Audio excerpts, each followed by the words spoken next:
Assalomu alaykum hammaga, hammaga. Qadrdonlar, sog' salomatmisizlar? Musofirda yurgan aka-ukalar, O'zbekistondagilar, sizlarga amalangalik salom. Anchadan buyon video chiqarmayapman. Buni sabablaridan bittasi, birinchi sabab, hozirgi kunda vakansiyalar bo'yicha juda muammo bo'lib turibdi Polshada. Juda tortilgan vakansiyalar, juda har yilgidek emas bu yil. Buni sabablarini xudo xolasa keyingi videomda aytib o'taman, tushuntirib. Polshadagi hozirgi holat, ya'ni qonun o'zgarishlari, nimalar mumkin, nimalar mumkin emas, bu borasida kanalga obuna bo'lib qo'ysanglar, обязательно o'tkazib yubormaysizlar, keyingi videolarda ko'rishi imkoniyati bo'ladi. Hozir aytmoqchi bo'lganim, o'rtoqlar, bugunlikka mana 7-may bugun ikkita armatura bukish stanoklarida ishimiz bor. Faqatgina rus tilini yaxshi biladigan odam uchun ikkita. Farqi yo'q. O'zbekiston fuqarosi, Qozog'iston, Qirg'iziston fuqarosi bo'lsa ham bo'laveradi. Muhimi rus tilini yaxshi, mukammal darajada bilish kerak, shart. 27 zlotdan 12 soatdan ish bo'ladi. Haftada 6 kun ish, dushanbadan shanbagacha. Juda yaxshi proyekt, ish soati juda zo'r, yaxshi chiqadi. Oyligingiz ham kami 1,5-1600 dollar oylik chiqadi har oyda. Xohlovchilar bo'lsa, aloqaga chiqavlasizlar. +48 lik bilan 507 793 333. +48 lik bilan 780 505 555. Telefon qilinglar. Imkon darajasida bugun zaryad qilib qo'ysanglar, ertaga o'zi kelib sразу оформление bo'lib chiqib ketasizlar.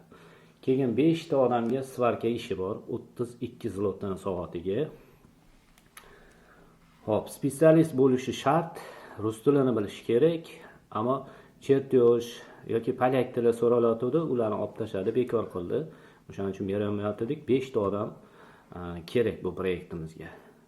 Vakansiya agar so'raydigan bo'lsanglar, pastga yozib qoldiraman kanalning nomini. Vakansiya menyu deb to'g'ri shaklda yozsanglar, o'sha yerdan ko'rsanglar bo'ladi. Har kunlik vakansiyalar o'sha yerga joylashadi. Hozir juda kam bo'lgani uchun har kuni joylashtira olmayapmiz vakansiyalarni. No, 2-3 ta odamga har zaman vakansiya chiqib turibdi. Qo'ldan kelguncha imkon darajasida kelgan odamlarni ishga joylashtirib jo'natib turibmiz. Videoga like bosib, qo'llab-quvvatlayverasizlar. Yangi bo'lsangiz kanalda obuna bo'lib qo'yishni unutmang. Bizda boshqa vakansiyalar ham ora-orada bo'lib turadi. Lekin TikTokga chiqarmasak ham vakansiya meni kanalimizga tashlaymiz.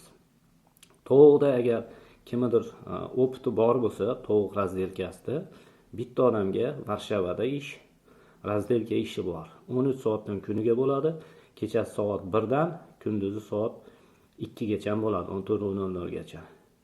Ish Varshavada. Xohlovchilar bo'lsa, bitta odam opiti bor, ishlagan odam bo'lsa, bunga ham joyimiz bor. Soatiga 25 zlotdan. Svarishlarga 32 zlotdan, armatura, zgib armatura, ya'ni temir apparat bukadi, razmerini olib ish o'rgatadi. Xullas, aloqaga chiqaverasizlar ma'qul bo'lsa. Ofisimiz manzili pastda yoziladi. Shu ofisga manzilga kelsanglar bo'ladi ertaga. Kutib qolamiz. Salomat bo'lasizlar, yaxshilikda ko'rishguncha. Keyingi videolarni kutinglar. Albatta, yangiliklar to'g'risida ma'lumot berib o'taman.